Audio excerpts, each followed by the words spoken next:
और देखें कलाम खुदा में से आज का पैगाम रवायती और शफायती दुआएं। होशिया 7:7। होशिया 7वां बाब है, 7वीं आयते मुकद्दसा। जी, मुकद्दस कलाम में से आज का हवाला, आज की तिलावत, आज की आयते मुकद्दसा होशिया 7वां बाब। दानियल के बाद आपको मिलेगा, दानियल नबी के सीफे के बाद 7वें बाब की 7वीं आयत। खुदा के कलाम मुकद्दस में यो रकम है, वो सब के सब तंदूर की मानद दहकते हैं। तनूर लफ्ज है, तंदूर नहीं है। तंदूर पंजाबी लफ्ज है, ये तनूर है उर्दू लफ्ज है। जी सुने, दोबारा पढ़ें। वो सब के सब तनूर की मानद हाँ, दहकते हैं। वो सब के सब तनूर की माने दहकते हैं, दहकते हैं और अपने काजियों को खा जाते और हैं। अपने काजियों को खा जाते हैं। उनके सब बादशाह मारे गए। उनमें से कोई ना रहा, उनमें कोई ना रहा जो मुझसे दुआ करे। जो मुझसे दुआ करे। मुकद्दस कलाम के पढ़े, सुने, समझे और कबूल किए जाने पर खुदावंद की बरकत सब कहें आमीन। हालेलुया।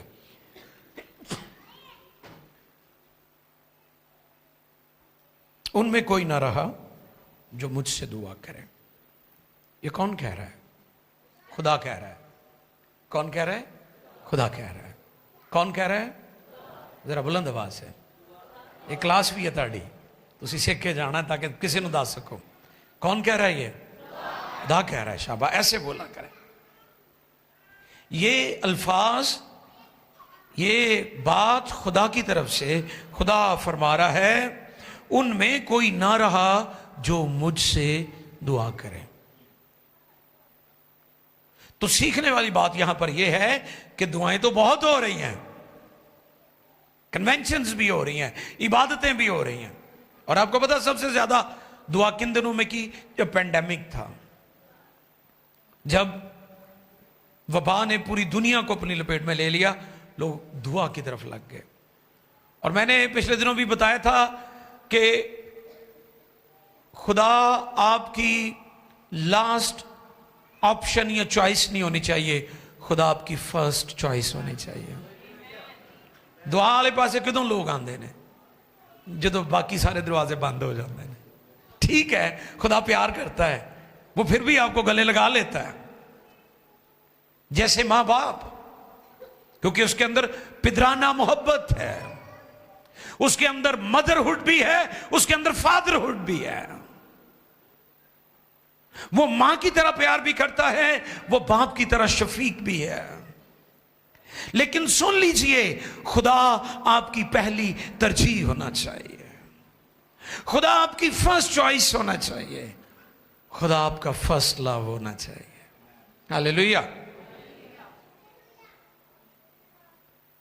शफायती दुआएं गैर मामूली दुआएं होती हैं और गैर मामूली लोग करते हैं। ये आम लोग नहीं करते। आम लोगों की दुआ वही रोटी कपड़ा मकान वाली दुआ होती है, जिसके बारे में वो खुद कहता है कि मुझे तुम्हारी परिंदों से ज्यादा फिक्र है।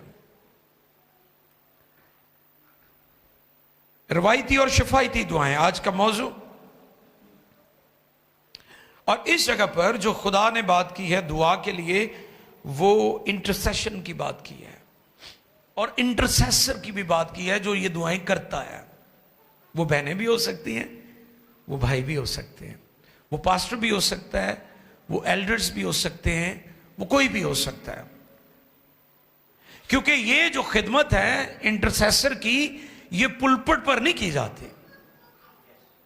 ये लोग जो इंटरसेशन करने वाले लोग हैं, ये आपको पुलपट पर, स्टेज पर, डाइस पर माइक पकड़े हुए नजर नहीं आएंगे, लेकिन ये बड़े कीमती लोग होते हैं।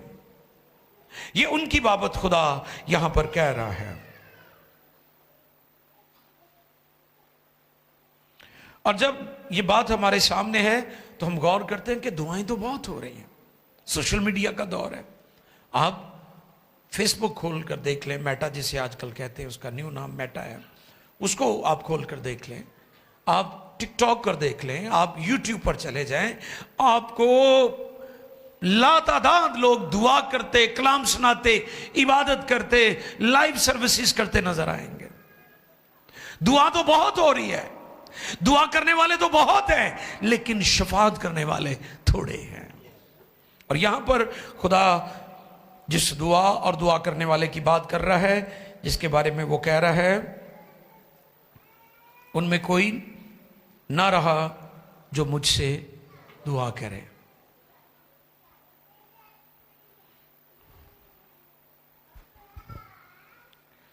जब हम रोमियो 8वें बाब की 26वीं आयत पढ़ते हैं तो वहां पर क्या लिखा है, आओ देखें खुदा के कलाम में से।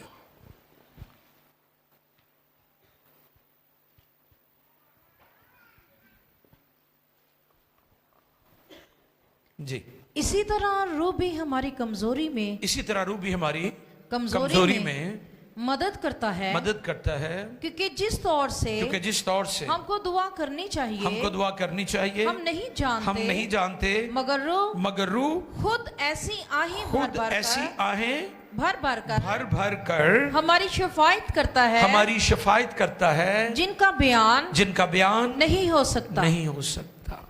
ये किसकी मिनिस्ट्री है?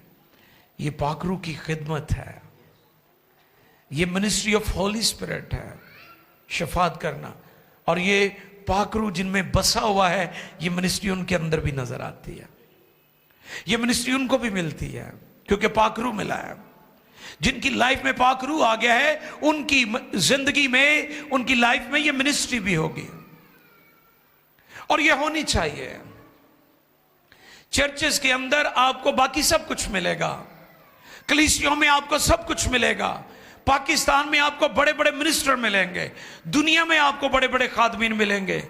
अगर कम मिलेंगे, थोड़े मिलेंगे या नहीं मिलेंगे, तो वो इंटरसेसर नहीं मिलेंगे। डॉक्टर मिल जाएंगे आपको, पास्टर मिल जाएंगे आपको, ते जिन्हों कोई भी महसूस नहीं करता मुबशर बन जाता है। सुने गौर से, ये बात बड़ी गौरतलब है। जद को कोई भी खिदमत नहीं, अपने नाम एवेंजलिस्ट लिख लेंदा। बंदा पूछे तानू किने क्या तुसी एवेंजलिस्ट हो? एवेंजलिस्ट वो है जो मुबशराना बिशारती खिदमत करता है।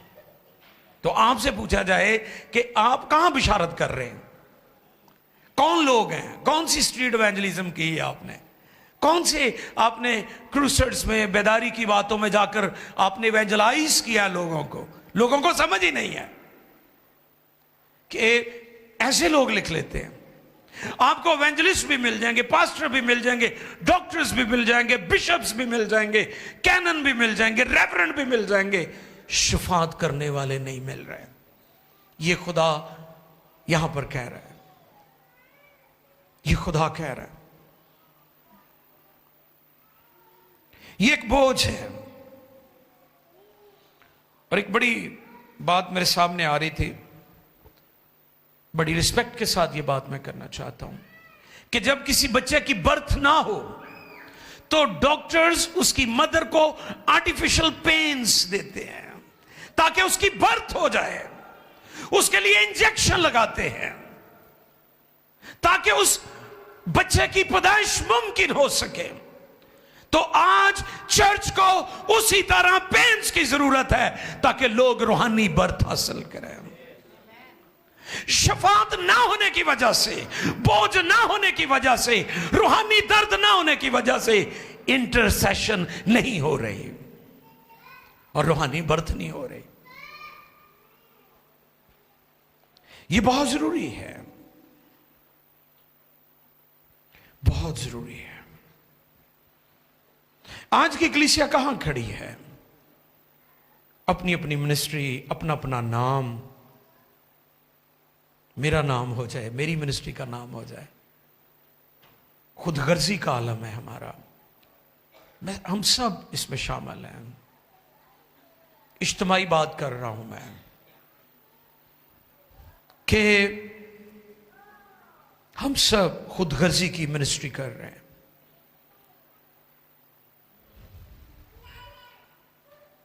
क्योंकि शफातकार ही तारीख साज होता है।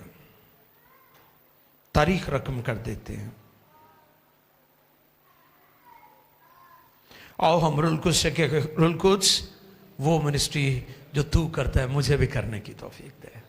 जैसे तू आहें भरता है मैं भी आहें भरूं, जैसे तू रोता है मैं भी दूसरों के लिए आंसू बहा सकूं, मैं भी रखना में खड़ा हो सकूं, मैं भी शफात कर सकूं, मैं भी रूहों को जीत सकूं।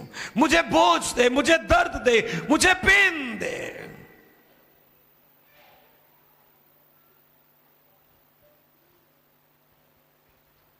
ज़बूर 115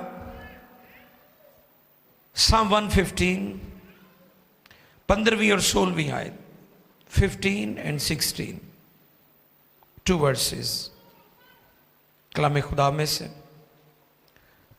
ज़बूर 115 15वीं और 16वीं आयत। जी,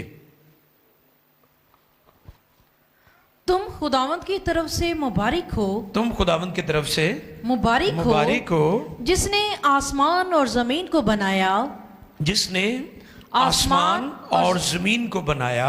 आसमान तो खुदावंद का आसमान है, खुदा आसमान तो खुदावंद का आसमान है, लेकिन जमीन उसने बनी आदम को दी है। जमीन उसने बनी आदम को दी है। हालेलुया। एवं जी नहीं गल हैगी ते छोटी भी गल नहीं है कि आसमान ओदा है तो जमीन तानू दे दी उन्हें, मुल्क आपको दे दिए उसने, शहर उसने आपको दे दिए, इलाके आपको दे दिए कि आप इलाकों में बेदारी के लिए, रूहों की निजात के लिए, खोए हुओं की तलाश के लिए दुआ करो। दुआ करो ताकि गुनहगार निजात पाए, शफात करो ताकि लोग वापस आ जाए।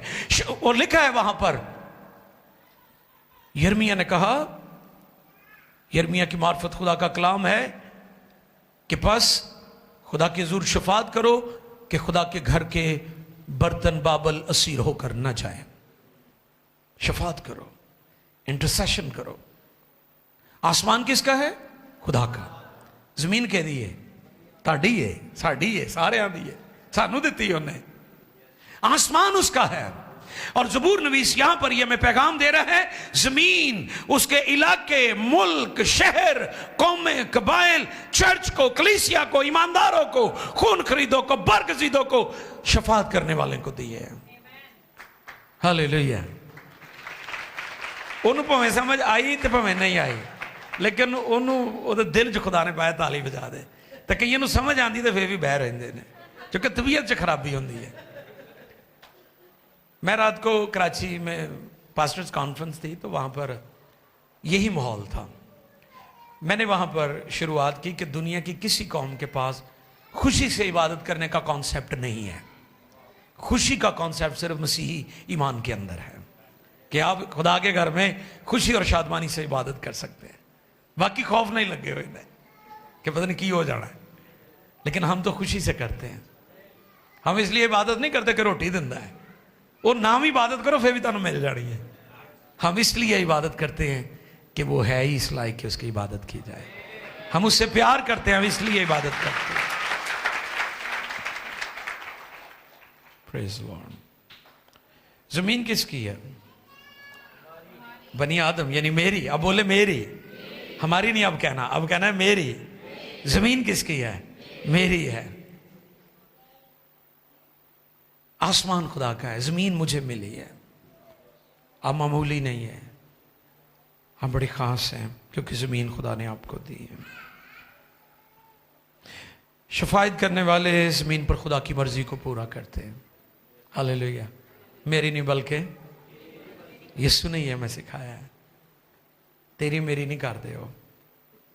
हमने बच्चों को यही सिखाया है, तेरी मेरी। वो खिलौना भी लांदा, ये मेरा है। अम्मा ने जो दसिया है कि कज़न आन तो लगा ली उन्होंने वेख के, तेरे भैन भरा आन तो वेख ली, लै जाते होंगे, बड़े हुशियार ने। फुफी के बच्चों तो अवॉइड करी जरा, समझ ही गए हो गए।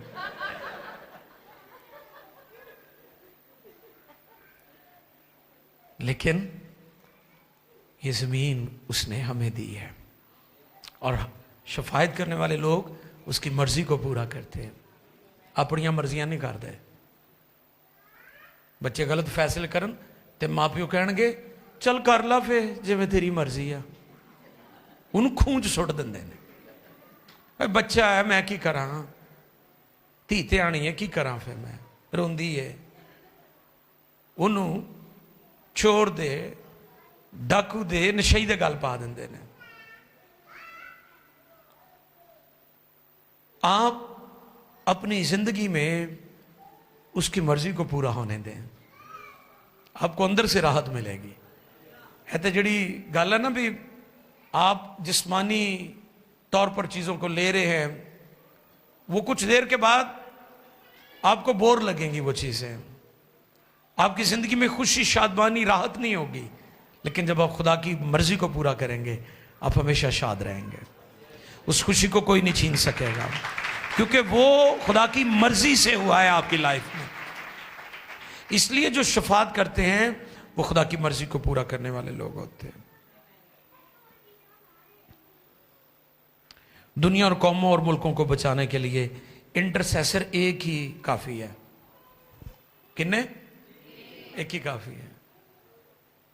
हिस्ट्री देख ले बाइबल में, तारीखी, और आज देखें आप जितने भी लोग दुनिया में जिन्होंने तब्दीली लेकर आए वो 1% था, एक शख्स था।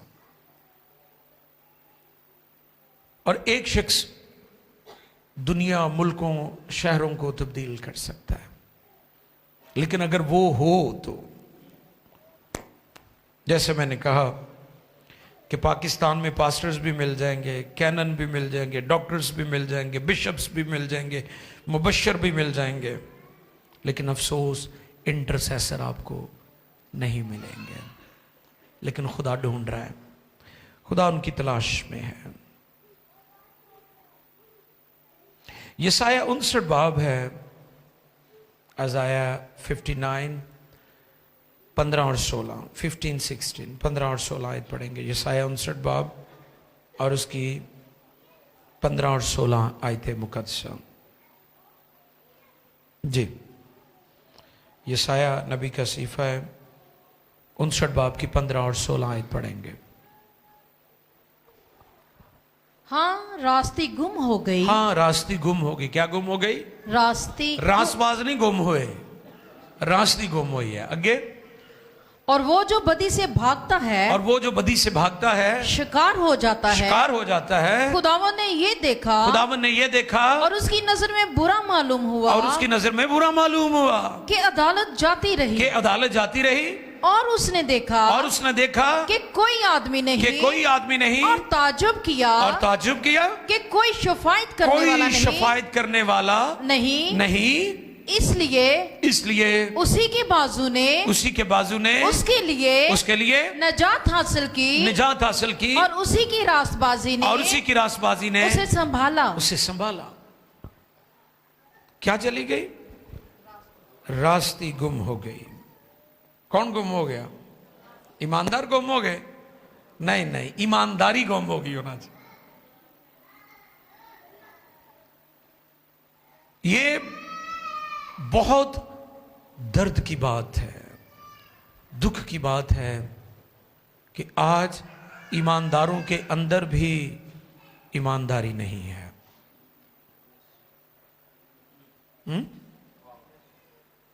किनके अंदर? ईमानदारों के अंदर ईमानदारी नहीं है, रासबाजों के अंदर रासबाजी नहीं है, दिखावा है, खोखलापन है, प्रिटेंड करते हैं, जाहिर करते हैं कि हम रासबाज हैं, हम रासबाज हैं।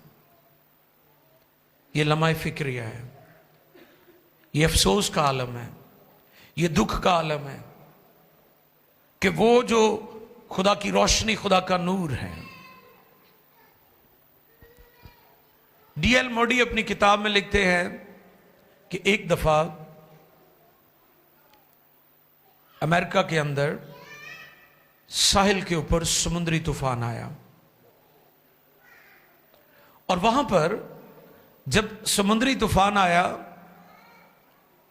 तो इतनी शिद्दत थी उसकी कि जो पायलट और कप्तान है वो आपस में बात करने लगे कि हम बिल्कुल बंदरगाह के करीब हैं, क्या हमारा जहाज लंगरअंदाज हो जाएगा, हम पहुंच जाएंगे? वो जैसे जैसे करीब जा रहे थे तूफान बढ़ता गया और इतनी शिद्दत इख्तियार कर गया कि वो क्रैश हो गया और उसमें कई 100 लोग मारे गए, कप्तान भी मारा गया, पायलट भी मारा गया, सारी टीम उनकी मारी गई। और फिर नतीजा यह निकला कि समंदर के ऊपर, बंदरगाह के ऊपर लाइट्स लगी होती, उन्हें लो पार्ट की बत्तियां कहते हैं, नीचे की बत्तियां। वो जहाजों को डायरेक्शन देती हैं, वो उनको रास्ता बताती हैं। रात के वक्त, रात की तारीकी में, उन लाइट्स की रोशनी में वो जहाज जो है वो अपनी डायरेक्शन, अपनी सम्मत देख सकते हैं, उसको अंडरस्टैंड करते हैं। तकरीबन 700 लोग मारे गए। क्यों मारे गए? क्योंकि लो पार्ट की बत्तियां जो थी वो बुझ गई थी, उन्होंने रोशनी देना बंद कर दिया। अगर चर्च के अंदर रोशनी ना रही, अगर चर्च के अंदर रास्ती ना रही, तो फिर रास्ती बाहर आप कहां ढूंढेंगे? है ना? अगर अंदर रास्ती नहीं है चर्च के, तो बाहर तो पहले तारीकी है। जैसे मैंने बताया था कि नूह के बेटे बहुत ताबे फरमान थे, उन्होंने अंदर की बदबू बर्दाश्त कर ली क्योंकि वो जानते थे बाहर की बदबू बहुत खतरनाक है, क्योंकि बाहर लाशें पड़ी हुई थी, बाहर गंदगी थी। आज ये लम्हा फिक्रिया है कि अगर चर्च के अंदर पाकीज़गी नहीं है, अगर चर्च में इबादत करने वाले पाकीज़गी की जिंदगी बसर नहीं कर रहे, तो जो चर्च से बाहर हैं उनका क्या हाल होगा? वो कहां पर खड़े होंगे? अगर चर्च ऐसी जगह पर है, बड़ा मुश्किल हो गया। हमारे लिबास, हमारी खुराक, हमारी शादी के फंक्शन, हमारी जिंदगी, हमारा तर्ज जिंदगी, हमारा लाइफस्टाइल आप चेक करें, कहां पर हम खड़े हैं। हमारे बच्चे, हमारे बेटे बेटियां, उनके पास मोबाइल, गैर इखलाकी एक्टिविटीज, मौत, ये एक बम की तरह है। गो इसमें बहुत अच्छी चीजें भी है, लेकिन इतना खौफनाक ये बम है जो हमारी नस्लों और खानदानों को तबाह कर रहा है। इखलाकी तौर पर हम गिरावट का शिकार हो चुके हैं, दिवालिया हो चुका है आपकी दुनिया। फैमिली के साथ बैठकर हम बेहुदा किस्म, और मैंने पहले भी आपको बताया था, यह सदी बेवकूफों की सदी है।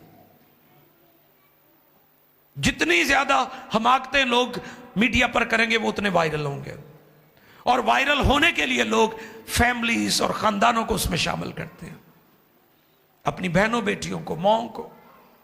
मैं बार बार ये बात कहता हूं कि अपनी फैमिली की एक्टिविटीज सोशल मीडिया पर ना लेकर आए। इस पर बारहा मैंने ये बात कही है। हर बात की सेल्फी नहीं ली जाती, हर बात को लाइव नहीं किया जाता। हमें विजडम की जरूरत है, हिकमत की जरूरत है। इसलिए आज चर्च से मेरा सवाल है कि चर्च कहां पर खड़ा है? पाकीज़गी चली गई, रास्ते चली गई। मुल्कों की बाबत भी बात की कि इंसाफ नहीं है, इंसाफ चला गया है। इसलिए बरकत नहीं है आपकी दुनिया में, इसलिए घरों में बरकत नहीं है, इसलिए मुल्कों में बरकत नहीं है। इंसाफ चला गया, अदालत खत्म हो गई है। हर कोई अपनी मनमानी कर रहा है, कोई खुदा की मर्जी मालूम नहीं कर रहा, कोई शफायत करने वाला नहीं है, कोई खुदा के हुजूर खड़ा होने वाला नहीं है। तो अजीजों, दुनिया में तब्दीली लाने वाली दुआएं रवायती दुआएं नहीं होती, शफायती दुआएं होती हैं। अगर आप रवायती दुआएं करते रहेंगे तो ना आप तब्दील होंगे, ना आपके इर्द गिर्द का माहौल तब्दील होगा, ना आपकी औलाद, ना आपका खानदान, ना आपका शहर, ना आपका मुल्क, ना दुनिया में तब्दीली आएगी। तो चर्च को ये बरकत दी है, चर्च को ये अथॉरिटी दी है। ज़मानों के आखिर में खुदा ने कलीसिया को मुकर्रर किया है कि वो दुनिया और कौमों के लिए शफात करे। हालेलुया। तो आओ झुके और अपने आप को पेश करें कि खुदा मुझे ले, मुझे आंसू दे, मुझे दुआ करने वाला अपना बेटा बेटी बना, मुझे इंटरसेसर बना, मुझे शफात करने वाला बना। आओ सब मिलकर दुआ करें।